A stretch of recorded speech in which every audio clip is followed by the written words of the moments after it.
Show. My name is Ryan. I'm the host of the program. It's our Ed McMahon's Broke edition of Ryan's Rock Show. Today we're going to be speaking to a band from Arizona. They're called Eyes Set to Kill.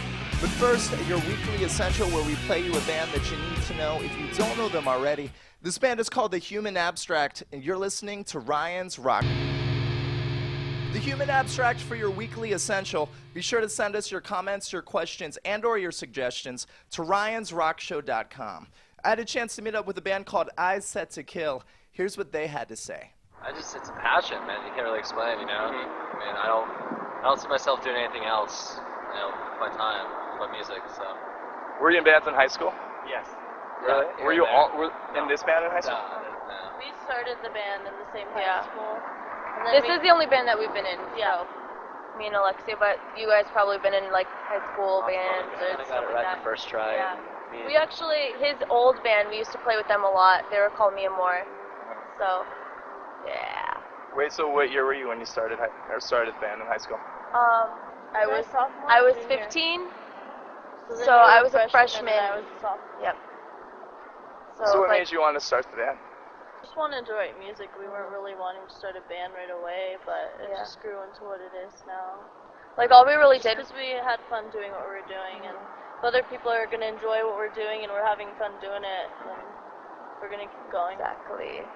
So people just started coming to your shows, or like how did it work out? Well, it started like with just friends coming to our shows, but like then their friends came, and then that's like how, I don't know, our fan base started, I guess. And then we started playing with with Brandon's band, like friends and bands and stuff. Yeah. We used to play local shows all the time. Like back in the day when we first started, we used to play shows like once a week or like once every couple weeks, just with like local Arizona bands. Yeah. So those bands, their fans would come out and see them, and then they'd come see us, and then that's how we started gaining more and more fans from other bands and other, yeah. Did you guys ever like book your own tours, or like how did you go about like getting signed and stuff? We did. We booked our first tour ourselves, all on MySpace.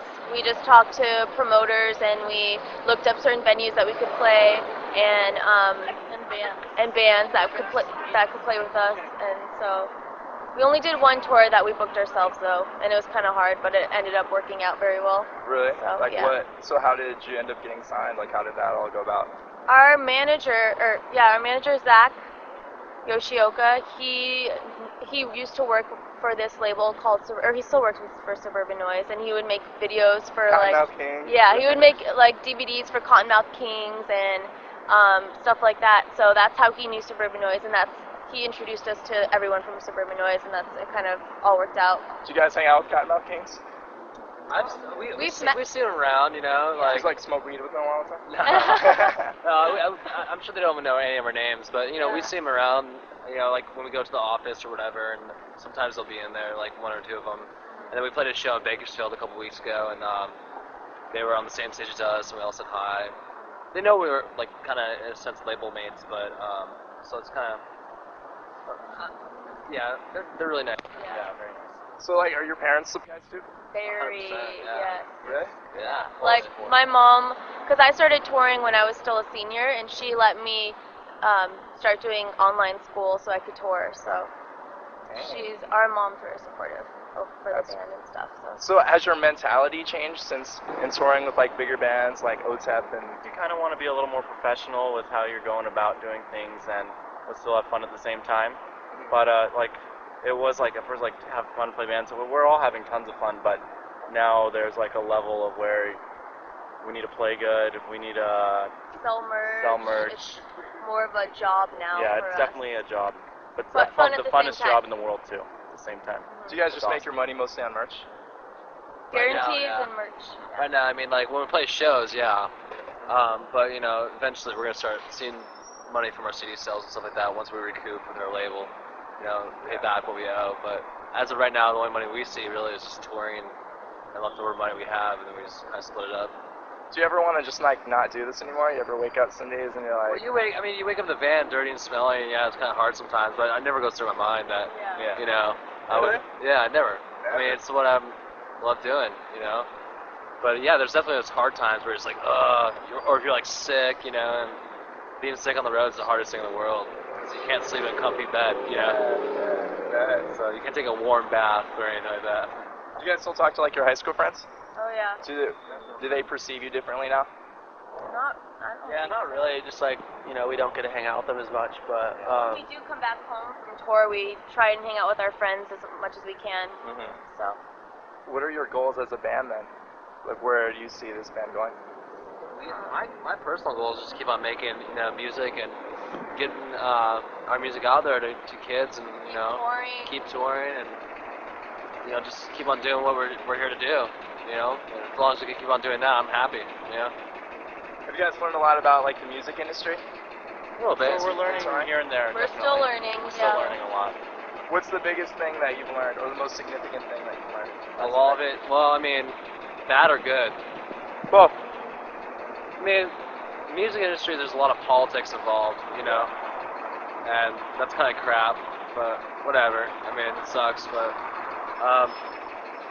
yeah, I mean, you know, just dealing with record labels and seeing how, like, everything works, it's kind of a cool experience, because, like, you know, gain knowledge on things like that, you know. Did you have like knowledge before? Not necessarily, Yeah. no. Not really. I thought you get signed and you're a millionaire, and, you know, you get to fly in a jet everywhere. Now it's like, you It's a know, lot harder than it seems. yeah. You really have to work for. Do kids ever come up to you and say that you have inspired them?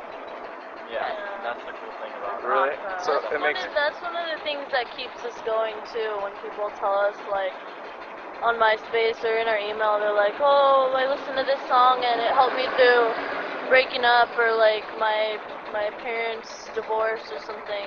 That's like one of the things that helps us keep going. It's really cool to have songs that relate to our fans because they like that a lot. So it's awesome. Man, that's kind of crazy to think though. Like, have you ever had one crazy story where a fans come up to you and said like some crazy shit? Like, you guys get crazy fans? We had this. People like We had this. Really?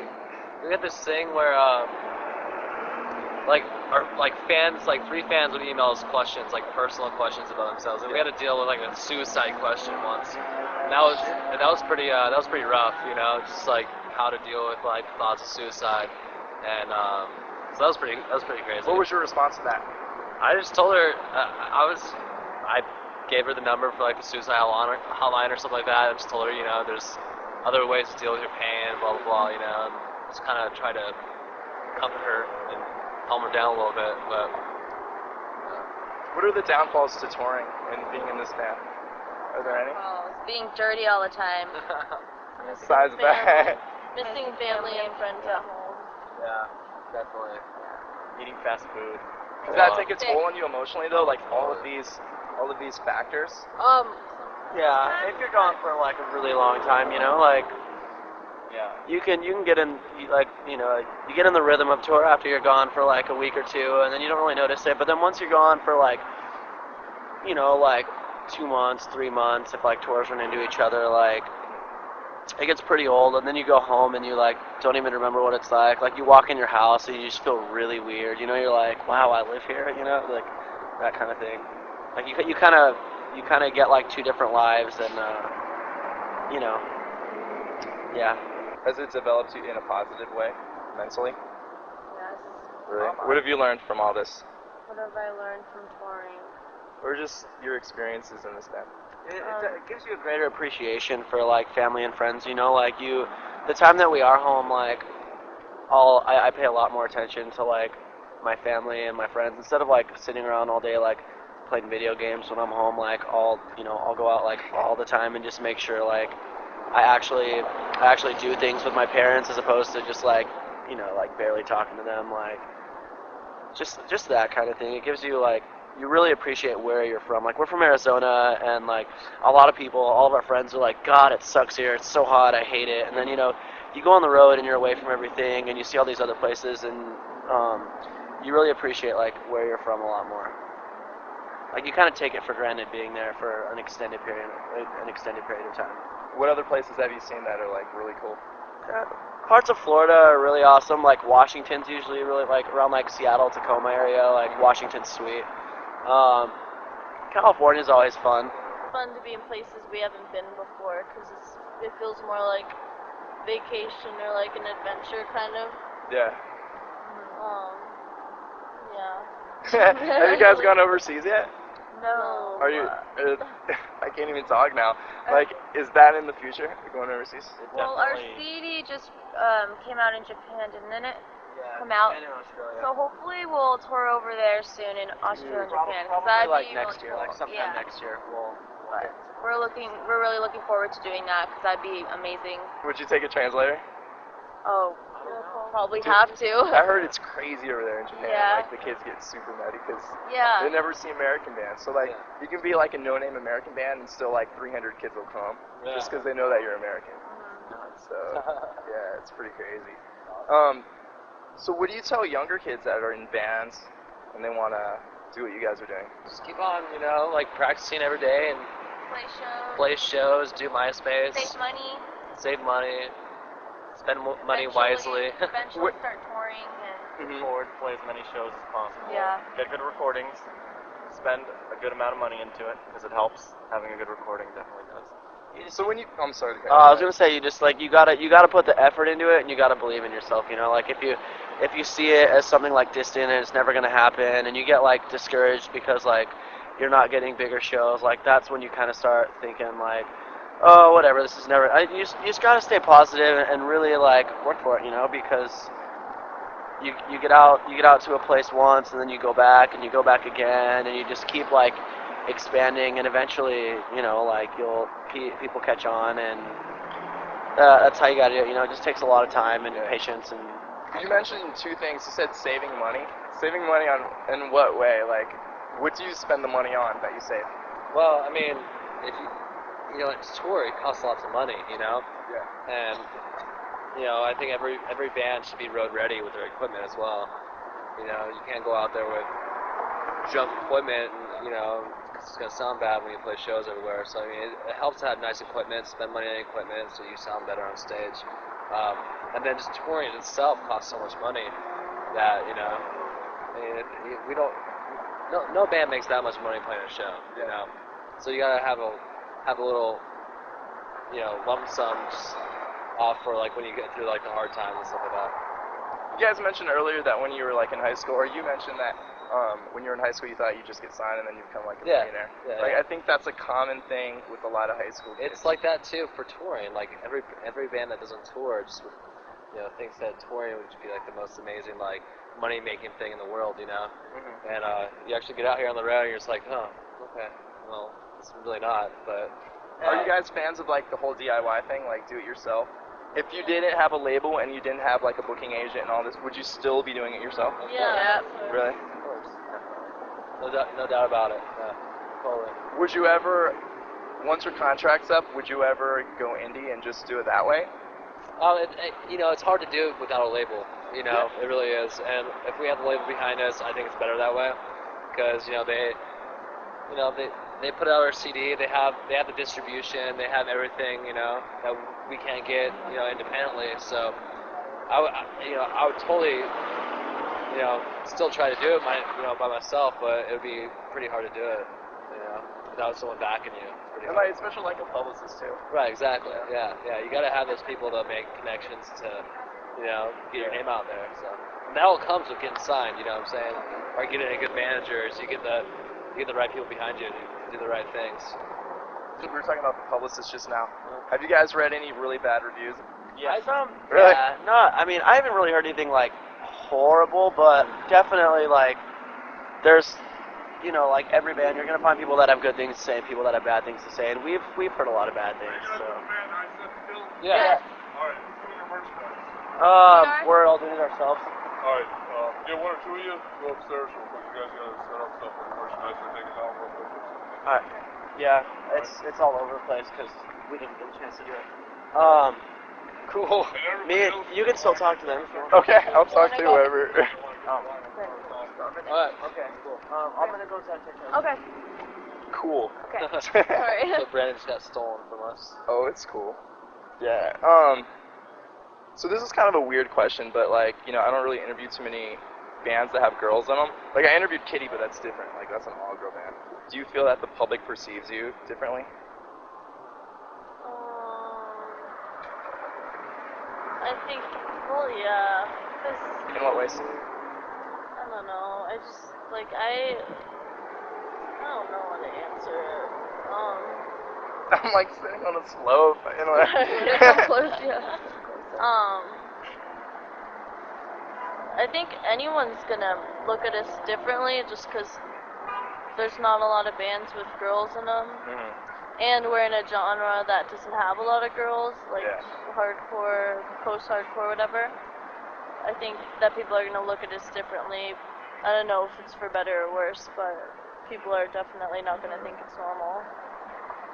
But I don't think it's a bad thing. I mean, maybe some people do, but. What about you? I think that people will always kind of,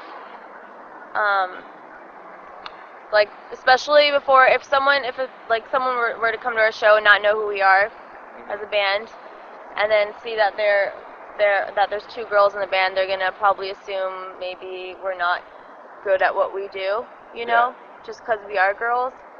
But I think that's always gonna happen, just because that's the way it is. Because you never really see girls. It has happened. Yeah, it has. There's always guys that come to us after we play, and they're like, when I saw hot girls walking up there, I thought you guys weren't going to be that good, but you were. And then we always just be like, thank you, I think. So guys like hit on you a lot? Yeah. Really? Like, how do they hit on you since you're in a band? Like, what are the things that they say? They don't do the whole, like, bar hitting. Like, it's not like cheesy lines or anything, but people ask us to marry them and stuff. People ask for your numbers? Yeah. Do you give them out? No. Oh, really? No. And if I was in a band, I'd be giving my number out. Like, no. Oh, no, stop. Thanks to everyone in Eyes Set to Kill for coming on the show. We leave you this week shining some limelight on the band. They're called I Am Ghosts. We'll see you next week on Ryan's Rock Show.